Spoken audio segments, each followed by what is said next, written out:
Hello, I thought I'd show you what you get if you Google curvature of the Earth.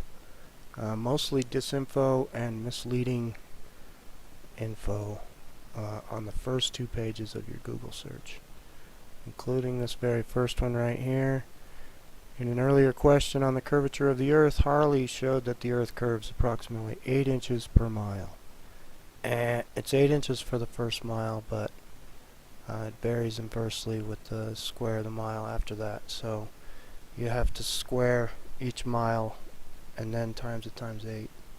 If you don't do that, you get answers like 6 feet and 9 miles when it should be 54 feet and 9 miles. And if we click on this, you can see somebody called in or wrote in and asked Penny a question. She answered it. That's what you saw on the front, which is wrong. And then just below it, it says, in April 2004, we received a message from Jerry, a retired engineer, who pointed out an error in my solution. So all the way from 2004, and this is the first result from the Google search. So they're using something from 2004 that's totally wrong. You know, this guy Jerry does explain it down here using the Pythagorean theorem and does it right. So you get the right solution, but why aren't they showing this in that little window instead of the wrong answer? It's because Google's a bad guy too. And if you look, the next couple of links are taking you to the exact same page. So the first 3 links are taking you to Math Central, which is wrong info. And I've seen this on a lot of videos and in a lot of comments lately, so I know that's what's happening. People are going to Google and they see this and they say, oh, here it is. They take it and take off. Wikipedia is wrong. They even have a warning on their site about, here, I'll show you that real quick.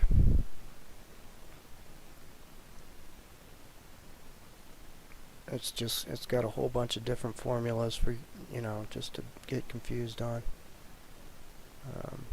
About right here. This section has multiple issues.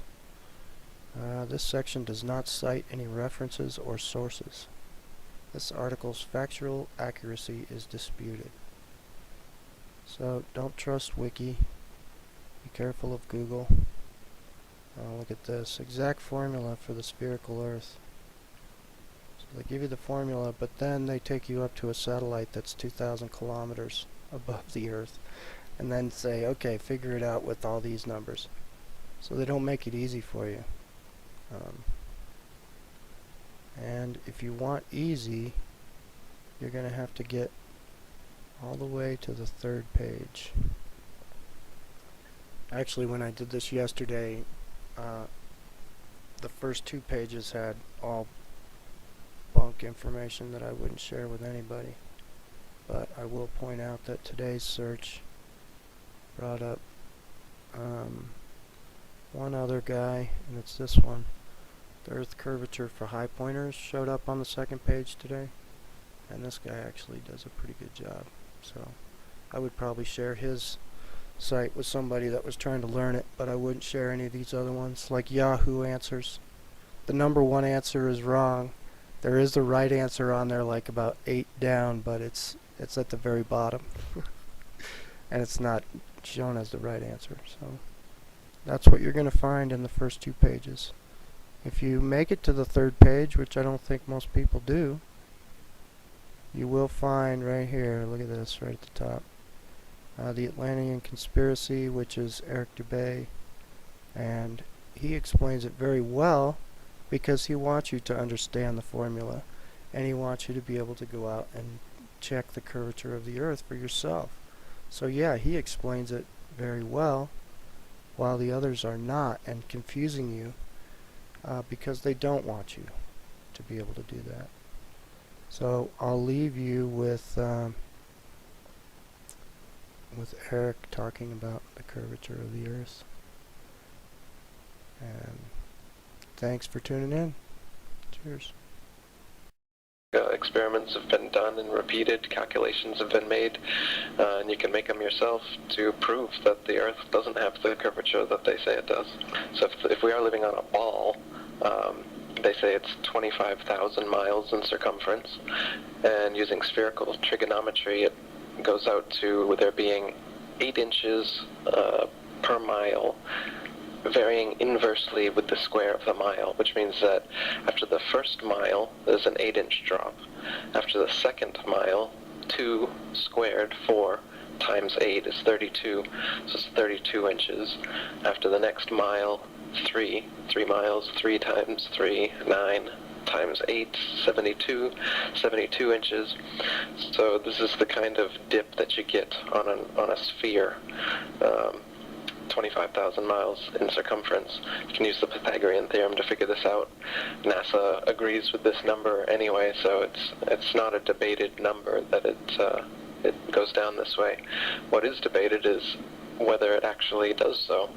So there's been experiments done using flags, using laser leveling, using sextants and theodolites and different instruments to check over a series of miles whether this curvature is actually happening or not.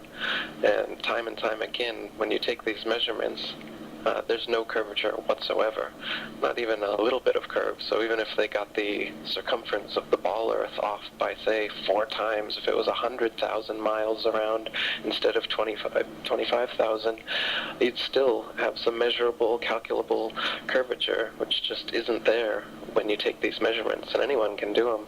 You just need a flat area long enough. They've done measurements over 6 miles, 10 miles, 20 miles, and then with things like lighthouses, you can see the light from lighthouses at sea, depending on where you are and how high the light is, for over 100 miles, much further than you could on a ball Earth, even with refraction.